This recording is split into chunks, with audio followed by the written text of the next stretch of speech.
വിശ്വാസികൾക്ക് ദിവ്യകാരുണ്യം നൽകി അൾത്താരയിലെത്തിയ വൈദികൻ കുഴഞ്ഞു വീണു മരിച്ചു. മെക്സിക്കോയിലെ ഗോമസ് പലാസിയോ രൂപതയിൽ സേവനമനുഷ്ഠിച്ചിരുന്ന ഫാദർ ജോസ് ഉ റൊസാലെസ് ആണ് കുഴഞ്ഞു വീണു മരിച്ചത്.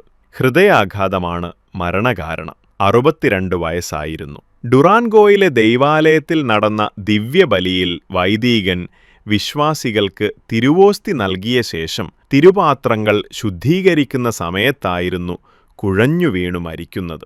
സക്കാറ്റക്കാസിലെ റിയോ ഗ്രാൻഡെയിൽ ജനിച്ച ഫാദർ ജോസ് 1990 മെയ് 9 ഡുറാൻഗോ നഗരത്തിൽ പുരോഹിതനായി അഭിഷിക്തനായത്.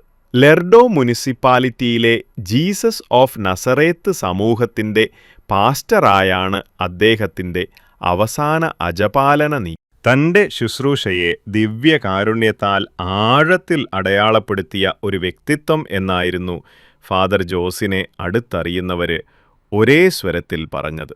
മുമ്പൊരിക്കൽ ഒരു കത്തോലിക്ക മാധ്യമത്തിന് നൽകിയ അഭിമുഖത്തിൽ ജീവിതത്തിൻ്റെ അവസാന നിമിഷത്തിലും യേശുവിൻ്റെ ശരീരം കൈകളിലെടുക്കുന്നത് ഏറ്റവും ശ്രേഷ്ഠമായ കാര്യമാണെന്ന് ഫാദർ ജോസ് വെളിപ്പെടുത്തിയിരുന്നു.